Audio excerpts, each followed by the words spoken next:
하나님의 나라는 작은 씨앗에서부터 시작하는 것처럼 오늘 이 작은 곳에서 성령의 큰 역사가 일어나기를 주의 이름으로 축원을 드립니다.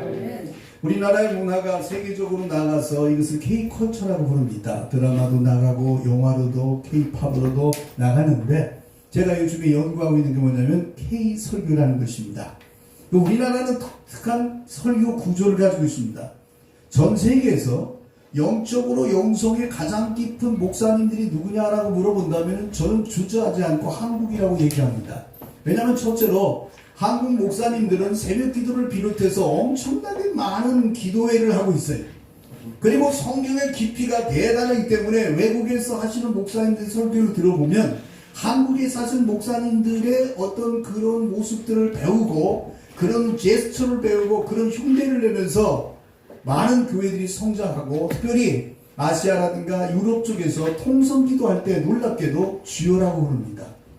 영어로 하면은 주여가 로드 하는데 제가 발음해도 잘 안 돼요. 그 힘이 빠지죠. 그런데 우리나라 주여를 삼창하거나 이렇게 하면서 통성기도를 하는 기도를, 통성기도를 세계에 수출한 나라. 그러니까 지금까지 2000년 역사 속에서 우리 예수님 이후에 2000년 동안에 전 세계가 한 목소리로 주여라고 기도하는 이런 K-설교, K-기도가 이루어졌다는 것이죠. 그래서 이 방송을 보시는 여러분과 함께하는 모든 목사님들, 성도들과 더불어서 제가 그동안 연구한 K-설교의 모습을 가지고 설교하려고 하는데 그냥 은혜가 되든 안 되든 지간에 아멘 하면서 주님께 가까이 나아가기를 주의 이름으로 축원을 드립니다. 여러분, 제가 여기 오면서 고민을 많이 했어요. 전 얼굴이 새까맣게 나옵니다. 방송할 때 보면. 왜냐고요? 시골 목사니까. 그런데 오면서 고민하기를 제가 그동안 연구한 것들을 하기에는 조금 오늘 오후에 그래서 여기 오다 보니까 제목이 아주 있어가지고 그 제목으로 들어가려고 합니다. 영성회복성에 그랬잖아요. 그래서 영성회복에 관한 이야기를 하려고 합니다. 우리나라는 예로부터 판소리라고 하는 세계를 보면은 판소리에 창작한 노래를 부르면 듣고 있는 사람들이 얼씨구 조타를 하면서 같이 나아갑니다. 제가 한 대목 할 테니까 얼씨구 해봐요. 조타 해보세요. 자, 쑥대머리. 네, 그렇지, 그렇게. 그래서 옛날에 우리나라의 유명한 부흥강사님들이 저 일제시대 때 1907년도 수평강 대부흥성회가 일어나는 그때부터 시작해가지고 수많은 목사님들이 설교를 하면서 성도들과 교감하는 설교를 했어요. 전 세계에서 이렇게 교감되어지는 설교를 하고 있는 나라가 없어요. 왜냐하면 국민성 자체가 그렇진 않아요. 근데 우리나라는 그런 국민성이 되어져 있어가지고 목사님들이 설교를 할 때 성도들이 아멘 하면서 쉽게 받아들이고 받아들일 때 거기서 역사가 일어나서 심지어 옛날 부흥강사님들은 이런 분이 있었잖아요. 자, 여러분, 지금 이 손에 성령이 있어요. 하나님의 권능이 임합니다. 지금 제가 야구공 던지듯이 성령의 역사를 여러분에게 던질 때에 아멘 하는 자에게 역사가 일어날 줄 믿습니다. 성령 받아라. 그러면 성도들이 아멘하고 여러분처럼 받아들이잖아요. 그런데 저는 어렸을 때 봤어요. 그때 진짜로 많은 사람이 등극합니다. 그때 많은 사람이 열을 받아가지고 뜨거운 성령의 불을 받아가지고 펄쩍펄쩍 뛰면서 옛날 부흥강사님들이 와가지고 간증하는 거 들어보면은 하나님의 성령이 역사하니까 마룻바닥을 뒹굴고 침을 흘리고 막 그냥 눈물을 흘리면서 그냥 다 청소하고 돌아다녔다. 뭐 이런 얘기 듣잖아요. 그런 얘기를 들었던 과거의 뜨거운 성령의 역사가 어느 순간에 사라지게 됐어요.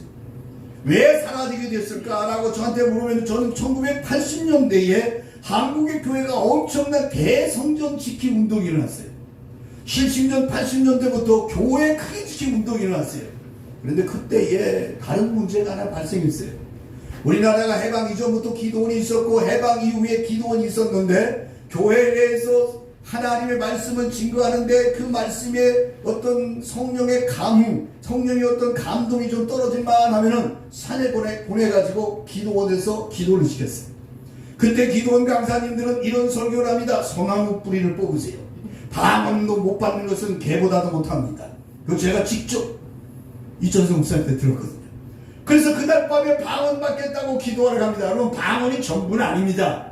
그러나 하나님의 은사는 버릴 것이 없는 걸 믿으시길 바랍니다. 그러면 방언이 있다라고 한다면 받아야지. 귀신을 쫓는다면 해봐야지. 하나님의 능력과 권능에 그런 모든 것들이 엄청나게 쌓여져 있는데 그 창고문을 활짝 열고 주님 말씀하십니다. 여기 하늘이 창고가 있어. 그런데 누구든지 침노하는 자가 와서 뺏어가면 돼. 가져가. 그 은혜와 은사와 축복을 몽땅 열어놓으니까 수많은 사람들이 그것 받겠다고 난리 법석을 피웠습니다. 그래서 한국교회는 그 은혜와 순수한 하나님의 영적인 감동을 받기 위하여 몸부림치며 기도하고 그때 받은 성령의 역사가 교회로 전달되어져서 교회가 무릎 꿇고 기도하며 눈물 흘리고 방언하고 통역하고 예언한다고 그러고 그러면서 하나님의 성령의 감동받은 사람들에서 교회가 변화가 되어졌습니다. 근데 어느 순간에 제가 기억하기는 신학교 졸업하고 난 뒤니까 이제 80년대 후반쯤 되었을 때에 교회 안에서 이제 그때 당시 그러니까 80년대 이전 하더라도 교회를 움직이고 있는 장년의 그룹들이 공부를 많이 못한 사람들이 많았어요. 그런데 80년 이후에는 대학 나온 사람들이 숫자가 점점 많아지기 시작해요. 그러면서 한국교회가 어떻게 됐느냐? 산에 가서 무릎 꿇고 기도하던 기도원에서 기도하고 산에서 기도하고 하던 그 영성을 제가 신학기도 할 때만 하더라도 삼각산에 밤에 올라가면 여기서 아멘 저기서 할렐루야 여기서 다다다다다 완전 산이 난리가 났지 않습니까? 그런데 그 사람들을 전부 끌어내려가지고 교회에다가 모아놓고 뭘 하기 시작했느냐? 성경 공부. 무릎에 있었던 교인들을 전부 데려다가 의자에 앉혀놓은 거예요. 가슴이 뜨거워서 밤새도록 주님을 외치고 눈물을 흘리던 그들을 전부 데려다 놓고 펜 들고서 공부만 하기 시작한 거예요.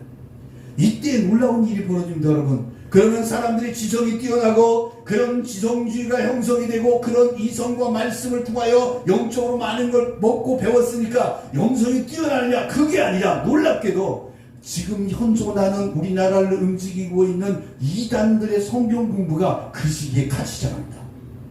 이상하게도 성경을 잘못 해석하고 있는 곡해된 그들에게 교회 안에서의 성경 공부가 아니라 이상한 집단의 성경 공부로 변질되면서 이단이 성장합니다. 물론 과거에 뜨겁게 기도하던 시절에도 문선명이라든가 박대선이나 이단이 있었어요. 그런데 그들의 세상이 사라지고 난 다음에 우리가 읽고 있는 성경이 곡해되고 잘못된 방향으로 가면서 이상하게 발전하기 시작합니다. 저는 여기에서 영성의 회복이 이루어진다라고 한다면 하나님의 말씀을 믿는 자들이 모여가지고 다시 한번 그 가슴에 불이 붙기를 주의 이름으로 축원드립니다.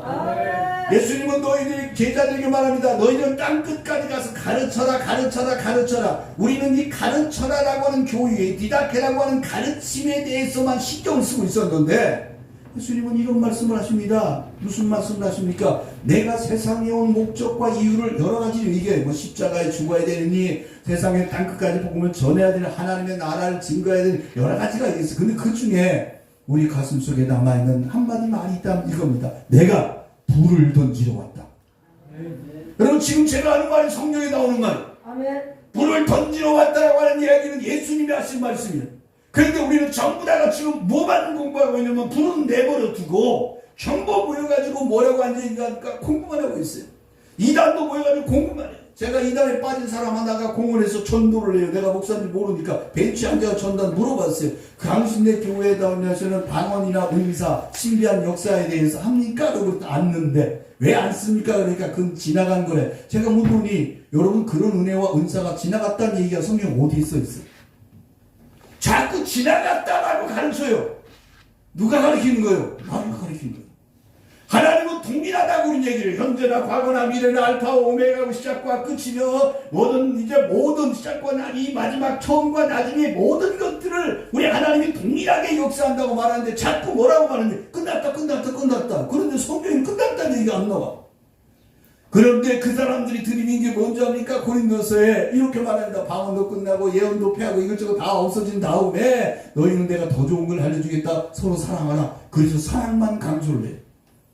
여러분 이 사랑하라고 하는 얘기는 기본이지만 이런 모든 것들이 지나가는 게 아니라 아직도 이 세상에 주님 오시는 날까지 영원히 동일하게 역사하고 있는 걸 믿으시길 바랍니다.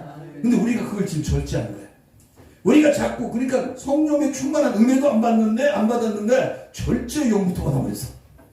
그래서 그러한 것들을 자꾸 끊어라고 얘기하니까 과거에 우리 선배들이 했던 영성 회복 운동이 일어나지 않는 거예요. 왜? 그런 모든 신비 신비한 것을 끊어버리고 난 다음에 기독교는 뭐만 남는지 압니까? 여러분, 제가 성경책이 여기 있지만 성경에서 말이죠, 신비를 없애버리면 뭐만 남는 줄 아세요? 가죽밖에 안 남아. 성경에 대체 하나님이 천지를 창조하셨다 읽기 시작하죠. 얼마나 신비해. 여러분, 이거 놀라운 얘기예요. 나는요, 맨 처음에 성경사 가지고 고등학교 때 읽는다고 딱 펼쳤을 때 대체 하나님이 천지를 말씀으로 창조하셨다는 이 말씀을 읽는 순간에 막 눈물이 났어. 정말 울었어. 왜? 어렸을 적부터 고민이 그거였거든. 세상은 누가 만들었을까? 근데 여기 써있더라고. 그리고 성경은 그때부터 다 믿어져. 대체 하나님이 천지를 창조하시고 아멘 주 예수여 오시옵소서라는 말까지 모든 동일한 선상에서 한 가지 우리를 이걸 빼버리면 아무것도 안 해. 뭔지 알아요? 신비요. 하나님은 신비한 자예요. 하나님은 기묘자예요. 하나님은 모사예요. 어떻게 인간의 머리로 전지전능하시고 높고 깊고 넓은 하나님의 그 뜻과 지혜를 어떻게 하냐는 말이에요. 하나님을 경외함으로, 그냥 하나님을 믿음으로, 하나님을 받아들임으로, 우리 하나님은 무소부지하시고 영원 불변하시고 영원토록 우리와 함께 하시고 지금도 이 자리에 역사하는 걸 믿으시길 바랍니다. 그렇다면 하나님이 역사하는 곳에는 하나님의 빛과 하나님의 지혜와 하나님의 존엄성과 하나님의 거룩함과 하나님의 능력 역시 동일하게 역사하는 걸 믿으시길 바랍니다. 이걸 자꾸 잊어버려. 하나님이 근원자고 하나님이 지혜자고 하나님은 우리의 보혜사 성령이라는 건 알아. 근데 그걸 얘기할 때마다 자꾸 하는 게 뭐냐면 보혜사 파라클레토스라고 하는 분은 인격적인 영이야. 성령은 인격적인 영. 여러분, 여기서 한 가지 힘이 잘못된 게 있어요. 성령은 인격적인 영이지만 동시에 신성을 가지고 있는 신적 존재예요. 아멘. 하나님은 예수 그리스도처럼 우리와 똑같은 목숨을 모신 육신의 모습을 가진 예수 그리스도가 그 안에 하나님의 신성을 가졌기 때문에 기적이 일어나는 거예요. 그런데 오늘날 주의 종들이 하나님의 신성을 얘기를 하면서 하나님의 영이신 성령을 자꾸 인격적인 영이라고 얘기하므로 하나님의 영을 신성한 우리가 알지 못하는 지혜와 우리가 이해할 수 없는 권세와 권능의 능력을 자꾸 삭제하고 자꾸 인간처럼 감정을 가지고 사랑하고 도와주고 긍휼히 여기고 이렇게 자꾸 낮춰 얘기를 해요. 여러분, 하나님의 영인 신성한 영이에요. 아멘. 그 영은요, 우리 인간이 상상할 수 없는 지혜와 은혜로 가득 차버리고 그분의 능력은 정말로 예수 그리스도가 가지고 있는 그 능력, 그리고 하나님께서 보여주는 성령의 수없이 많은 그 능력들은 우리가 상상할 수 없는 기적으로 가득 차 있는 걸 믿으시기를 바랍니다. 그럼 우리가 하나님의 영인 성령을 받았을 때 예수님 말씀은 너희가 성령 받아. 그러면 그 성령을 받으면 어떻게 돼? 이러이러한 표적이 일어난다고 그랬죠. 그 표적은 인격적인 거요? 아니죠. 그 표적은 신성한 거예요. 여러분, 신성을, 영성은 뭐냐라고 나한테 물으면은, 여러분, 우리나라 대통령 부인도 그랬어요. 자기는 영빨이 좋대요. 영성이 뛰어나대요. 방송에서 보셨어요? 보셨죠? 전화하면서 내가 영적으로 참 뛰어난 사람이라고 하잖아요. 그런 영성이 아니라 하나님의 신성, 하나님의 거룩한 신성이 회복되어지는 것이 그게 영성이에요. 예수 그리스도의 신성, 성령의 역사로 말미암아 하나님의 능력이 회복되어져야 되는데 그걸 회복되지 않고 무슨 사람 기도해가지고 뭐 예언하고 뭘 보고 거기서 멈추는 게 아니에요. 거기서 멈추는 게 아니라 하나님의 뜻을 헤아릴 수 있는 영적 눈을 뜨기를 주의 이름으로 축원을 드립니다. 저도 설교 시간에 지금 여러분하고 옛날에서 부흥강사 흉내 내어서 설교한다고 아멘하고 함께 가고 있지만 이렇게 설교하면 사람들이 그럼 목사님은 참 영성으로 깊네요? 아니요. 안 깊어요. 여러분하고 똑같이 살고 똑같이 밥 먹고 살아요. 그런데 한 가지만은 분명해요. 뭐가 있냐면 젊을 때는 몰랐는데 나이를 먹으니까 하나님하고 진짜 가까워져요. 아멘. 저는 우리 아버님을 모시고 지금도 같이 생활하는데 우리 아버지가 살면서 깨달은 거 하나 있어요. 연세가 90이 넘으셨는데 깨달으면서 이런 생각이 들어가요. 친밀하다고 하는 것은 아버지에게 좋은 음식을 주고 좋은 옷을 사주고 좋은 여행이 아니라 우리 아버지가 제일 원하는 게 있다는 걸 알았어요. 식사하러 오셔요. 옆에 아파트에 사시는데 오신단 말이에요. 그럼 식사하는데 앉아가지고 1시간이고 2시간이고 TV 보면서 이 얘기 저 얘기해요. 그걸 기다려요. 나는 안 기다려. 우리 아버지가 기다리시지. 근데 어떻게 아버지가 오셨으니까 하루 종일 내가 아니면 얘기할 상대가 없으니까 얘기하면서 친밀해지기 시작해요. 우리가 하나님과의 영성이 능력이 나고 불을 일으키고 막 엄청난 일을 하는 걸 엄청난 능력이라고 말하는데, 하나님이 정말로 원하는 것은 뭐냐? 하나님하고 친밀하게 되기를 주의 이름으로 축원드립니다. 하나님하고 교제. 제가 옛날에 읽어봤던 교제 시간, 여기 어떤 그 책에 이런 말이 있었어요. 무슨 말이냐면은, 아버지와 아들이 있었는데 낚시집을 갔다 왔어요. 그날 아버지가 낚시한 것에 대한 일기장에다 일기를 썼는데, 오늘하고 아들하고 놀았다, 하루를 허비했다 썼어요. 근데 그 아들의 일기장에다 뭐라고 쓴 줄 알아요? 오늘 아빠하고 고기 잡으러 갔다 왔다, 정말 좋았다, 내 생애 최고의 날이다. 달라요. 생각이 달라요. 우리의 일생에 교회가 크던 작던 일을 하던 말든 상관없어요. 그가 살고 있는 삶의 현장이 아니라 그의 마음속에 얼마나 하나님과의 친밀함과 교제로 하나님의 신선함과 거룩함으로 사느냐, 이것이 문제예요.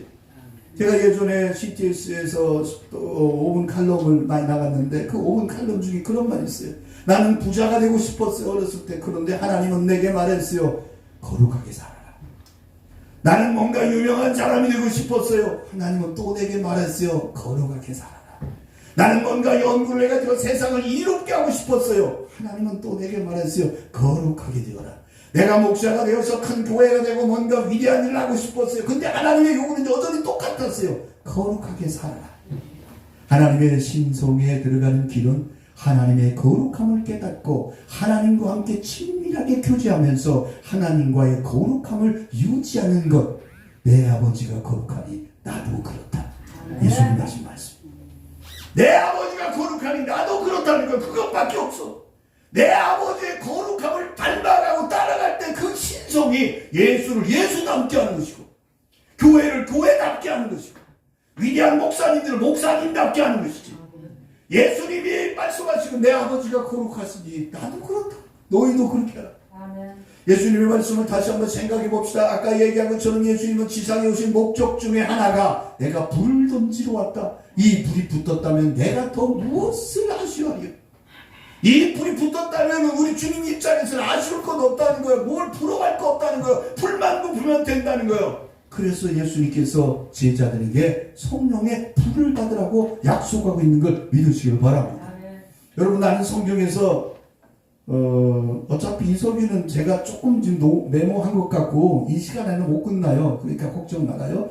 이 다음에 또 오면 2부 하면 되는 거니까. 자, 성경에서 어느 날 말씀을 공부하다가 그 삼손의 이야기를 공부를 했어요. 그래서 삼손가를 예전에 방송에서 판소리로 불렀어요. 그런데 그 삼손의 이야기를 갖다가 구구작을 만들어서 몇 년 전에 다른 TV에서 했거든요. 구구작을 했는데, 그런데 그 삼손 얘기를 만들다가 재밌는 걸 하나 발견했어요. 삼손은 그 딥나에 있던 여자와 결혼하고 그 결혼이 파행이 된 다음에 화가 나가지고 300마리 여우를 잡아서 꼬리를 2마리씩 묶어가지고 거기다가 휘대를 달아서 횃불을 붙여가지고 풀어버리죠. 그래서 300마리 여우가 들판에 나가가지고 막 불을 질러요. 그러니까 그 판소리라면 처음 시작에 300마리 여우들이 이리 뛰고 저리 뛰고 이리 갈죠. 불이 나고 저으로 뛰어가니 뭐 이런 노래들이에요. 그래서 막 불이 나가지고 온 전지에 불이 나니까 이 불에서 사람들이 깜짝 놀라 나와가지고 이거 참 난리가 나는 거야. 그래서 어떤 놈은 빗자루를 들고 그 불을 탁 치고 어떤 놈은 지팡이로 아이고 내 밭이 불에 타네. 시청자 여인들은 머리 불고 무랑함이 머리 이거 이래 뛰고 저리 뛰고 뭐 그런 노래들이에요. 그런데 이 삼손가에서 삼손이 마지막에 횃불을 150개를 준비해가지고 여우 2마리씩 꼬리를 묶어가지고 풀어보니까 막 이리저리 날뛰는 거야. 온 천지 불바다로 만들었어. 삼손은 횃불 든 남자였어. 그리고 그 위로 올라가 보니까 어디서 횃불 얘기가 나오는가 하고 가봤더니 그 위에 올라가니까 기드온이라는 사람이 그랬어. 기드온은 300군사를 불러다가 여우를 300마리 만들었어요. 누가? 삼손이. 그런데 이제 기드온은 300용사를 만들어가지고 그들에게 횃불을 준비하고 숯을 준비하고 항아리에다가 숨겨서 가서 그 원수들에게 던져가지고 미디안 사람들을 불태워 죽이고 승리하는 얘기가 등장하는 거예요. 이게 횃불 든 남자예요. 또 한 사람은 쭉 올라가 보니까 누가 등장하냐면 아브라함이 등장하는데, 아브라함이 하나님 앞에 제사를 드린다고 소도 잡고 염소도 잡고 하나님 앞 양을 잡고 놓았는데 전부 가운데를 배를 갈라가지고 이제 그걸 갖다가 내장을 긁어내고 이렇게 벌려 놓았는데 비둘기는 통째로 놓았어. 불이 임하진 않아. 솔개가 내려와. 그런데 밤이 되니까 하나님이 나타나시는데 그 쪼갠 고개 사이로 횃불 같은 불이 지나간 걸 믿으시길 바랍니다. 거기서 하나님은 아브라함에게 횃불 언약이라는 걸 하는 거예요. 횃불. 그래서 아브라함은 이와 같이 횃불로 말미암아 그의 인생에서 새로운 역사가 일어나기 시작하는데, 바로 삼손이 그랬던 것처럼, 또한 이제 아까 얘기한 기도원이라는 사람이 그랬던 것처럼, 그리고 그 맹을 이어서 횃불을 들고 전 세계를 불질러 버리겠다, 전 세계에다가 불을 던지러 왔다라고 얘기하는 예수 그리스도가 등장하십니다. 오늘 이 시대에 살아가는 하나님의 영성 회복을 하는 주의 종들과 하나님의 백성들이 마지막 때라고 이구동성으로 말하는데, 이 마지막 때 이구동성으로 말하는 이 시대에 정말로 필요한 역사가 있다면 불 받아야 되는 걸 믿으시길 바랍니다. 아멘. 많은 사람들이 이런 설교를 여러분하고 얘기하니까 참 좋아요. 이건 우리 같은 이렇게 작은 교회지만 함께 모여서 기도하고 하나님의 영적 불을 밝히고 영혼의 등불을 밝히기 위하여, 그 영혼의 등불을 밝히기 위하여 하나님께서 불러주신 이 시간에 이런 기도하고 이런 설교를 할 수 있다는 게 행복한 거예요. 왜요? 제가 많은 TV도 보고 유튜브도 보고 저도 나름대로 방송되고 해봤지만 못해요. 이런 얘기를 하면 어떤 사람은 그래요. 아직도 구닥다리 신비주의에 속해 있는 얘기를, 제가 얘기했잖아요. 성경은 신비한 것이고 가장 신비한, 인류 역사상 가장 신비한 분이 누구냐고 물어본다면 누구예요? 예수님이지.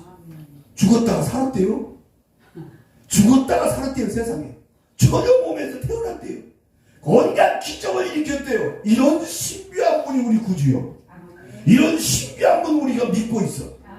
그 능력 덩어리 예수 그리스도의 옷자락 만져봐도 내 병이 낫겠다고 하는 혈루증 여자가 병이 나았는데, 그 수복을 베니아 여인이 와가지고 주인의 산에서 떨어지는 부스러기만 먹으려고 강아지가 꼬리를 치는 것처럼, 당신이 우리 민족을 개같이 본다고 할지라도 당신의 능력의 부스러기만 와도 이 문제를 해결하겠다는 그 열정과 그 믿음과 그 고백이 먼저 되어야 되는 걸 믿으시길 바랍니다. 배불렸어요. 코로나 시대로 인하여 모든 영성이 무너지고 있어요. 이단들이 판을 치고 있어요. 무속 종교가 난리 법석을 피우고 있어요. 그런데 하나님의 신비한 영성을 회복해야 될 교회가 잠잠해요. 잠잠해요. 주님이 말씀하셨잖아요. 우리 너희가 찬송하지, 이 어린아이들이 찬송하지 아니하면 돌들이 소리 지를 거라고. 우리가 해야 되겠다. 우리가 하나님에게 주어진 이 놀라운 말씀은 더 이 시대의 영성 회복 소묘와 영성 회복 운동이 다시 일어나서 이 한국강 강산에 옛날 우리 참 김익도 목사님, 또 옛날에 유명한 이성봉 목사님, 그런 훌륭한 분들이 활동했던 그 시대에 성령의 역사가 다시 한번 이 시대에 일어나야 되는 걸 믿으시길 바랍니다. 아멘. 저에게 물어보길, 목사님 그런 거 아니라면 어떻게 돼요? 그런 거 아니라면 미래가 없어요. 미래가 없어요. 그래서 마지막 때 사람들은 늘 말하기를 늦은 배 시대가 옵니다. 늦은 배 시대가 옵니다라고 얘기하잖아요. 근데 그 시대가 왔는지 안 왔는지 모르지만 제가 믿기는 그래요. 그 시대가 안 오면 이 시대가 끝장이에요. 도저히 인간들은 어떻게 해볼 수가 없어요. 간파각이 짝이 없어요. 인간들이 모두 다 선과 악에 관한 이야기와 그런 그 하나님의 신비한 역사와 은혜와 능력에 대해서는 듣고자 하지 않아요. 그들의 관심은 오직 땅에만 있어요. 그래서 성경은 말합니다. 너희가 땅의 것을 구하지 말고 위의 것을 찾으라. 하늘의 것을 찾는 거예요. 너희는 육의 것이 아니라 신령한 것을 찾으라고 주님 말씀하시는데, 오늘은 신령하게 사는 사람이 누가 있냐고요. 여러분, 제가 2007년도인가 그런 모습을 봤어요. 우리 한국의 평양 대붕이 1907년도인가 일어났죠. 그래가지고 100주년 됐다고 그래가지고 목사님들이 모여서 그 평양 대붕을 기념하여 우리나라도 엄청난 평양 대붕의 역사가 일어나게 해달라고 하는 그런 운동이 일어났어요. 그런데 그걸 보고 있는데 보니까 이거 틀어도 되죠? 나만 열받은 것 같아요. 예. 자, 여러분 괜찮으면 가만히 앉아 계시고 혼자 이렇게 열심히 하다가 보면 괜찮아요. 옛날에 부흥강사님 내가 지금도 기억나는데, 하늘산 가서 이천성 목사님 설교하다 보면 갑자기 찬양 인도하라고 갔다 오더라고. 그러더니 왜 갔다 왔냐면은 수박을 잘못 먹어서 설사 나가지 갔다 왔다고 예배 시간에 그런 것이 갑자기 기억이 나네.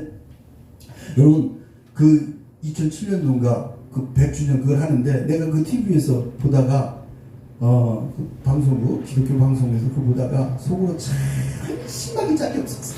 뭐 이런 얘기 들으면 그 목사님들은 슬프고 기분 나쁘는지 모르겠는데 목사님들이 나와가지고 회초리를 만들어 자기 때리더라고.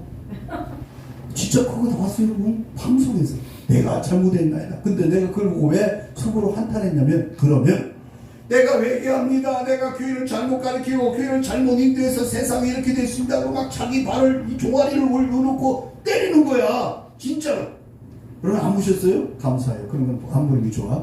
내가 그걸 보는데 무슨 생각이 든다면 그러면 그렇게 회개를 했단 말이에요. 그렇게 회개를 했는데 그 크고 훌륭한 총회장들과 훌륭한 목사님이 끝난 다음에 어떻게 됐느냐? 그게 문제예요. 아무도 어떤 목사님도 내가 회개합니다. 그러므로 나의 전 재산을 다 털어서 가난한 자에게 주겠나이다. 없었어. 내가 회개하나이다. 지금부터 금식기도 들어가겠다. 없었어. 내가 회개하겠나이다. 우리 교회는 너무나 크니까 몇만 명 되니까 나눠서 작은 교회를 섬기겠나이다. 없었어. 근데 어떻게 그게 회개 운동이 돼? 어떻게 그게 평양에 있던 대부흥운동이 일어나?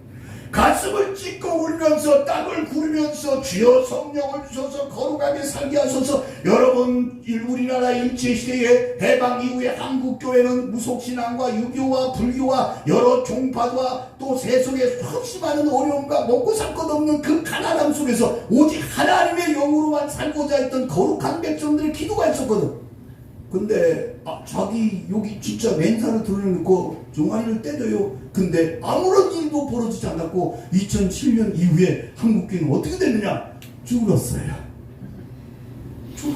2000년 들어서부터 교회가 점차든지 않게 됐어요. 왜 그럴까? 진정한 영성 회복이 아닌 겉의 회복만이니까. 그걸 보고 하나님께서 박수치며 잘한다. 천사들아 봐라. 나의 종들이 얼마나 저렇게 헌신하며 정말로 맨살에다가 채찍으로 때려와요. 알초리로 때리면서 회개하지 않느냐. 얼마나 멋지느냐. 하나도 안 멋있어.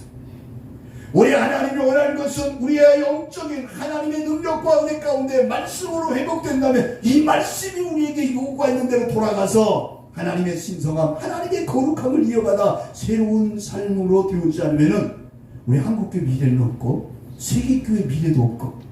나는 유석전 목사님의 설교를 보다가 깜짝 놀랐어요. 아프리카에 가가지고는 거기 수만 모아놓고 설교를 하는데 거기 목회자 세미나를 함께 하니까 목사님들이 많이 왔어요. 아프리카의 목사들이. 그런데 그 목사님들 쳐다보고 설교하는데 목사들이 전부 멀뚱멀뚱해요. 성도들은 아멘하고 성도들은 병 나았다고 와서 간증하는데 목사들은 멍뚱멀뚱 앉아있어요. 그러자 그 광경에서 정말 놀라운 것 같았어요. 그 강달상 위에다가 무슨 천막처럼 치는데 거기를 이제 바람이 부니까 내리부르게서 큰 돌 하나가 있었는데 그 돌을 가져다가 목사님이 가운데다가 놓고서 강단을 치우더니 그 옆에 서가지고 이런 말을 한 거예요. 이 돌은 죽은 돌이야. 이 돌은 요괴도 가만히 있어. 이 돌은 발로 차도 가만히 있어. 이 돌은 무감가에서 죽은 돌이야. 아무것도 쓸모가 없어. 그러자 청중숙의 어떤 목사님 하나가 일어났더니 벌벌 떨며 앞으로 오더니 엎드려지기 시작합니다. 이분이 이렇게 말했어. 이 돌처럼 너희들의 신령과 믿음이 강박하여 죽었어. 그게 아프리카 목사님들 한 말이야. 그래도 아프리카 목사님들이 놀래가지고 거기서 몇 사람들이 진실한 사람들이 죽어 나한테 그런다. 너는 죽었어. 시체야. 횡치한 무덤이야. 그러니까 이 돌에게 욕을 해도 깜짝 놀는 것처럼 내가 하나님의 말씀을 전하고 생명의 말씀을 전하고 능력의 말씀을 전하는데 양심이 움직여지지 않아. 영혼이 움직여지지 않아. 왜? 죽어서 그래. 너희들 음란해. 너희들 돈만 밝혀. 제가 아프리카나 저쪽 아시아 쪽의 목사님 많이 만났지만은 그래요. 그런 게 많이 있어요. 재수 말고 물 들어가지고 썩어 문드러졌어. 이에 죽은 돌처럼 너희가 그래. 회개. 나는 그 설교를 정말 잊을 수 없어. 예수님 말씀처럼 정말 우리가 찬양하면 이 돌들이 소리진다고 했잖아요. 근데 돌을 갖다 놓고 이 돌을 봐. 너희들이 그래. 그러니까 거기 있는 목사님들이 막 울고 앞에 나와서 막 그냥 기도를 하고 안수를 받고 난리가 났어. 그걸 보면서 지금 우리가 영성이 회복돼야 되는데 여러분 돌멩이 상태 갖고는 안 돼. 그래서 한국교회야 특별히 오늘 이 시간에 앉아있는 여러분과 내가 먼저 영성이 회복되기를 주의 이름으로 축원을 드립니다. 회복이 돼요. 그럼 그러면 어떻게 회복되느냐? 제가 몇 사람을 찾아봤는데 쉽게 짧게 해서 시간 맞출게요.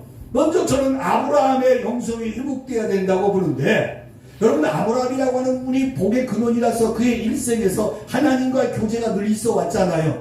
그런데 성경에는 놀랍게 아브라함이 70세에 하나님의 부름받은 뒤에 75세부터 시작해가지고 그가 100세가 되기까지 그 시기에 어떤 일이 있었냐면 이스마엘이라는 아들을 하나 낳아요. 애굽의 여종인 하갈과 잠을 자가지고 거기서 이제 아기가 태어나 이스마엘이 됐잖아요. 그 아이가 한 14살 14살쯤 되었을 때에 그때에 이삭이 태어나게 되죠. 그래서 이삭이 태어나서, 그런데 성경에 보면 그때 그 이스마엘이 태어나고 이삭이 태어나기 전까지 하나님은 아브라함하고 아무 말도 안 해요. 아무 말도 안 해요. 태어나기 전에는 소돔과 고모라가 멸망하는 얘기를 다 했어요. 하나님이 자세히 얘기해 줬어요. 하나님이 아브라함에게 말해요. 아브라함은 나의 벗이라 내가 무엇을 더 숨기겠느냐 얘기해 줬어요. 친밀함이 있었어요. 근데 아기가 태어난대. 아기가 태어나고 나니까 너무 기쁘네. 그러니까 이 아브라함이 그 아들 이스마엘만 보면서 맨날 노래하고 그 아들만 쳐다보니까 하나님의 약속받지 않은 육의 자손을 낳아놓고 그 아들을 보며 하나님 내 아들에게 복을 주세요 보면서 금자도가 은자도가 누구 내 아들아 이러고 살고 있었단 말이에요. 하나님께서 눈 감아버려요. 돌려버려요. 아들만 쳐다보던 그 아브라함에게 하나님은 청청병력 같은 이야기를 이삭이 태어난 다음에 얘기합니다. 내보내. 한국교회가 숨어있는 모든 육적인 것만 바라보는 그것을 내보내야 합니다. 그걸 안고 있으면 안 됩니다. 여러분 정말입니다. 여러분에게 내가 자세하게 누가 그렇다라고 얘기는 못하지만 이 땅 위를 지금 선지자라고 얘기하는데 선지자 아닌 사람들이 엄청 많이 활동해요. 능력자라고 말하는데 아닌 사람 많아요. 큰 교회 목사님이고 많이 배웠고 박사공부고 다 상관없어요. 중요한 건 뭐냐면 하나님에게서 돌아선 사람들이 정말 너무 많은 거예요. 여러분 어떤 사람이 선지자라고 얘기하는데 그 선지자라는 사람이 수많은 사람 모아놓고 계속 집회 가면서 데모하고 그런다고 그럽시다. 성경 어디에서 어떤 선지자가 사람 모아놓고 데모한 선지자가 어디 있어요? 선지자는 혼자 싸워요. 여러분 한 가지 우리가 알아야 될 게 있는데 엘리사의 생도학교도 있고 사무엘도 생도학교가 있지만 그 생도학교 애들 데리고 가서 왕 앞에 가서 데모했다는 얘기가 없어요. 선지자는 혼자 싸우는 거예요. 근데 우리는 지금 착각에 빠졌어요.